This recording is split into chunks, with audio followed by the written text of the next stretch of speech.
praise of the prowess of people kings of spear-armed Danes, in days long sped, we have heard, and what honor the Athelings won. Oft silled the Sefing from squadroned foes, from many a tribe. The mead bench tore, awing the earls. Since erst he lay friendless, a foundling, fate repaid him, for he waxed under welkin, in wealth he throve, till before him the folk, both far and near, who house by the whale path, heard his mandate, gave him gifts, a good king he. To him an heir was afterward born, a son in his halls, whom heaven sent to favor the folk. Feeling their woe that erst they had lacked an earl for leader so long a while, the Lord endowed him, the wielder of wonder, with world's renown. Famed was this Beowulf, far flew the boast of him. Son of Sild, in the Scandian lands. So becomes it a youth to quit him well with his father's friends, by fee and gift, that to aid him, aged, in after days, come warriors willing. Should war draw nigh, liegemen loyal, by lauded deeds shall an earl have honor in every clan. Forth he fared at the fated moment, sturdy Sild to the shelter of God. Then they bore him over to ocean's billow, loving clansmen, as lady charged them, while wielded words the winsome Sild, the leader beloved who long had ruled. In the roadstead rocked the ring-dight vessel, ice-flecked, outbound, Atheling's barge, there laid they down their darling lord on the breast of the boat, the breaker of rings. By the mast the mighty one, many a treasure fetched from far was freighted with him. No ship have I known so nobly dight with weapons of war and weeds of battle, with breastplate and blade. On his bosom lay a heaped hoard that hence should go far o'er the flood with him floating away. No less these loaded the lordly gifts, Thane's huge treasure, than those had done who in former time forth had sent him sole on the seas, a suckling child. High o'er his head they hoist the standard, a gold-wove banner, let billows take him, gave him to ocean. Grave were their spirits, mournful their mood. No man is able to say in sooth, no son of the halls, no hero 'neath heaven, who harbored that freight. Now Beowulf bode in the burg of the Scyldings. Leader beloved, and long he ruled in fame with all folk, since his father had gone away from the world, till awoke an heir, haughty Healfdene, who held through life, sage and sturdy, the Scyldings glad. Then, one after one, there woke to him, to the chieftain of clansmen, children four, Heorot, then Hrothgar, then Helga brave, and I heard that, was, as queen. The heath a Sylfing's helpmate dear. To Hrothgar was given such glory of war, such honor of combat, that all his kin obeyed him gladly till great grew his band of youthful comrades. It came in his mind to bid his henchmen a hall a prayer, a master mead house, mightier far than ever was seen by the sons of earth, and within it, then, to old and young he would all allot that the Lord had sent him, save only the land and the lives of his men. Wide, I heard, was the work commanded, for many a tribe this mid-earth round, to fashion the folkstead. It fell, as he ordered, in rapid achievement that ready it stood there, of halls the noblest, Heorot named it whose message had might in many a land. Not reckless of promise, the rings he dealt, treasure at banquet, there towered the hall, high, gabled wide, the hot surge waiting a furious flame.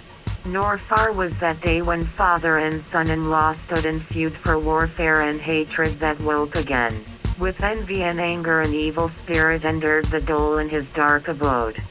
That he heard each day the din of revel high in the hall, their harps rang out, clear song of the singer. He sang who knew tales of the early time of man, how the Almighty made the earth. Fairest fields enfolded by water, set, triumphant, sun and moon for a light to lighten the land dwellers, and braided bright the breast of earth with limbs and leaves. Made life for all of mortal beings that breathe and move. So lived the clansmen and cheer and revel a winsome life, till one began to fashion evils, that field of hell. Grendel this monster grim was called, March Reaver mighty, in Merland living, in fen and fastness, fief of the giants the hapless wide a while had kept since the creator his exile doomed. On kin of Cain was the killing avenged by sovereign God for slaughtered Abel. Ill fared his feud, and far was he driven, for the slaughter's sake, from sight of men. Of Cain awoke all that woeful breed.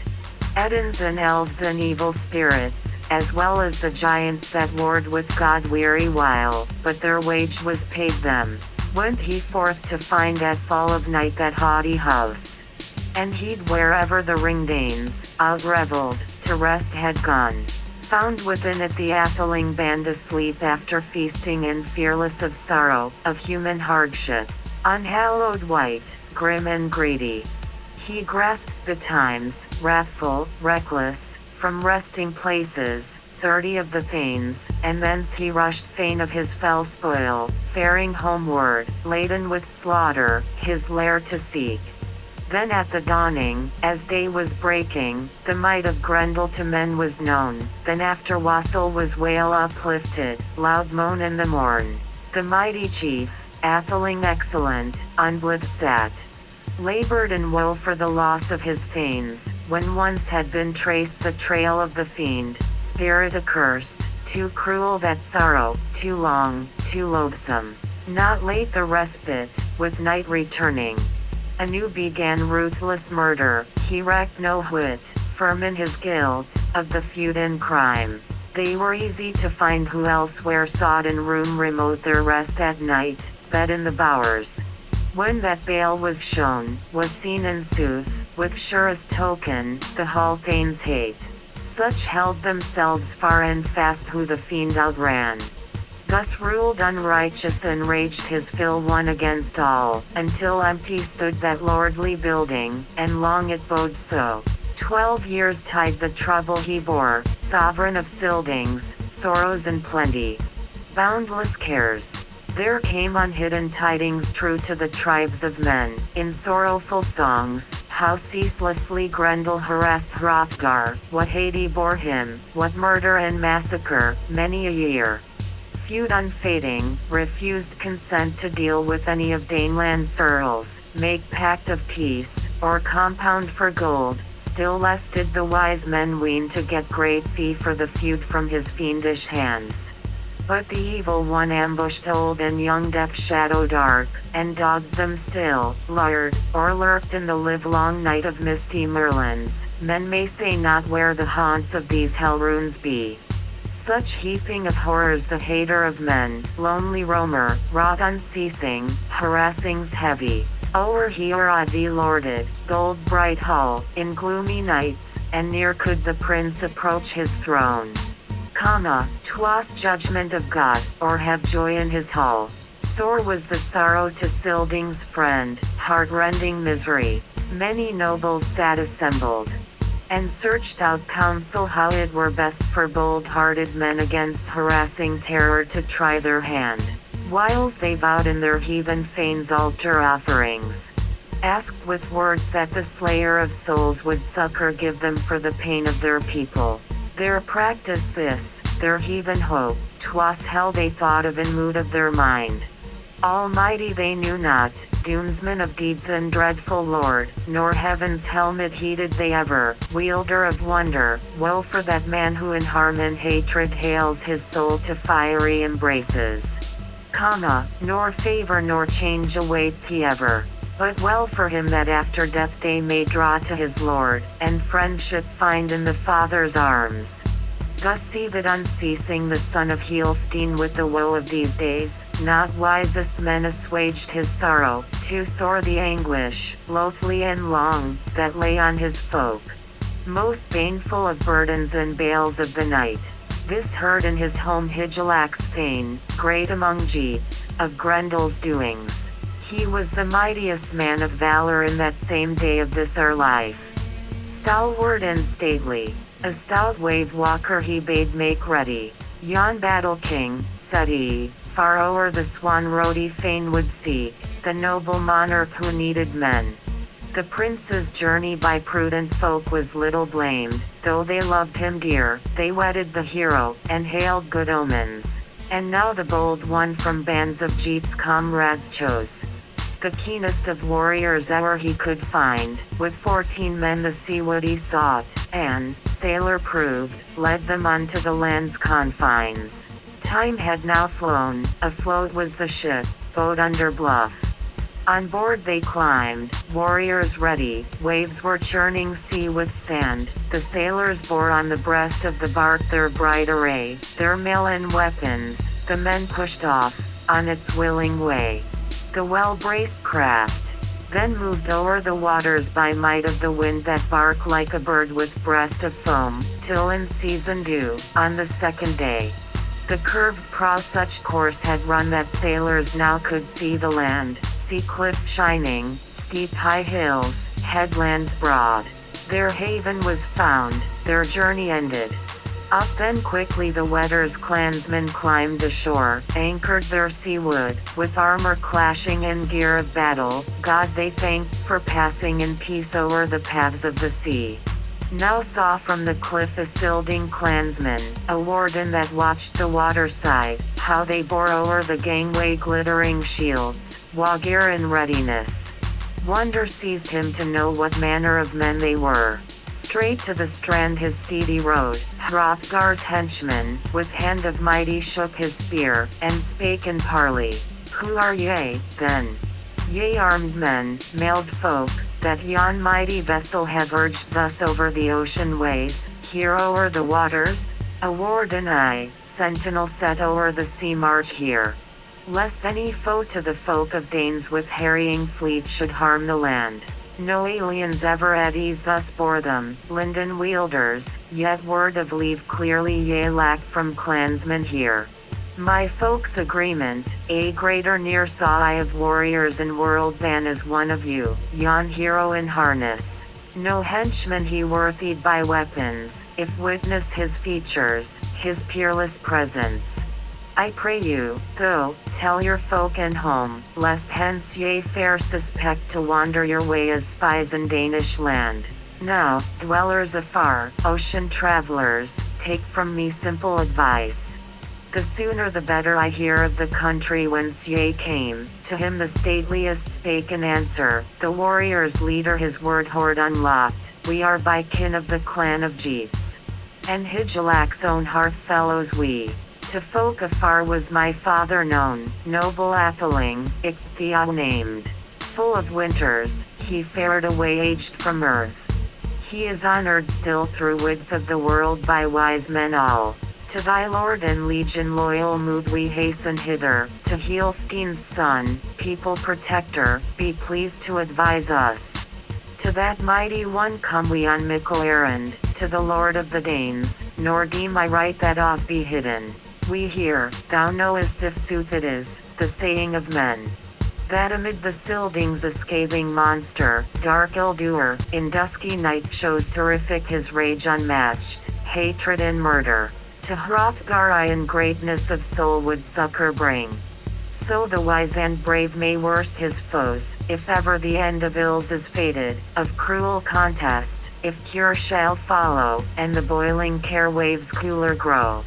Else ever afterward anguish days he shall suffer in sorrow while stands in place high on its hill that house unpeered, astride a steed, the strand ward answered, clansman unquailing. The keen-souled thane must be skilled to sever and sunder duly words and works, if he well intends. I gather, this band is graciously bent to the Scyldings' master. March, then. Bearing weapons and weeds the way I show you. I will bid my men your boat meanwhile to guard for fear lest foemen come. Your new tarred ship by shore of ocean faithfully watching till once again it waft o'er the waters those well-loved thanes, winding-necked wood, to Wedder's bounds. Heroes such as the hest of fate shall succor and save from the shock of war, they bent them to march, the boat lay still, fettered by cable and fast at anchor, broad-bosomed ship. Then shone the boars over the cheek guard, chased with gold, keen and gleaming, guarded kept o'er the man of war, as marched along heroes in haste, till the hall they saw. Broad of gable and bright with gold, that was the fairest, mid folk of earth, of houses neath heaven, where Hrothgar lived, and the gleam of it lightened o'er lands afar. The sturdy shieldsman showed that bright burg of the boldest, bade them go straightway thither. His steed then turned, hardy hero, and hailed them thus: "'Tis time that I fare from you.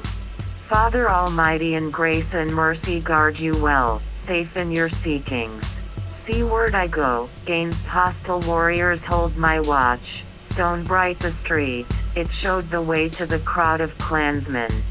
Corselets glistened hand-forged, hard, on their harness bright the steel rings sang, as they strode along in mail of battle, and marched to the hall. There, weary of ocean, the wall along they set their bucklers, their broad shields, down, and bowed them to bench. The breastplates clanged, war-gear of men, their weapons stacked, spears of the seafarers stood together. Grey-tipped ash, that iron band was worthily weaponed, a warrior proud asked of the heroes their home and kin.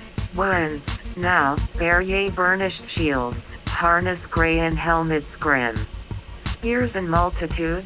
Messenger, I, Hrothgar's herald. Heroes so many near met I as strangers of mood so strong. 'Tis plain that for prowess, not plunged into exile, for high-hearted valor. Hrothgar ye seek, him the sturdy and Wagga spake with words. Proud Earl of the Weders answer made, hardy neath helmet, Higilax, we, fellows at board, I am Beowulf named. I am seeking to say to the son of Healfdene this mission of mine, to thy master lord, the doughty prince, if he deign at all grace that we greet him, the good one. Now, Wulfgar spake, the Wendler's chieftain, whose might of mind to many was known, his courage and counsel, the king of Danes, the Scyldings' friend, I fain will tell, the breaker of rings, as the boon thou askest. The famed prince, of thy faring hither, and, swiftly after, such answer bring as the doughty monarch may deign to give. Hide then in haste to where Hrothgar sat white-haired and old. His earls about him, till the stout thane stood at the shoulder there of the Danish king, good courtier he. Wulfgar spake to his winsome lord. Hither have fared to thee far come men o'er the paths of ocean, people of Geatland, and the stateliest there by his sturdy band is Beowulf named. This boon they seek, that they, my master, may with thee have speech at will, nor spurn their prayer to give them hearing, gracious Hrothgar. In weeds of the warrior worthy they, methinks, of our liking, their leader most surely.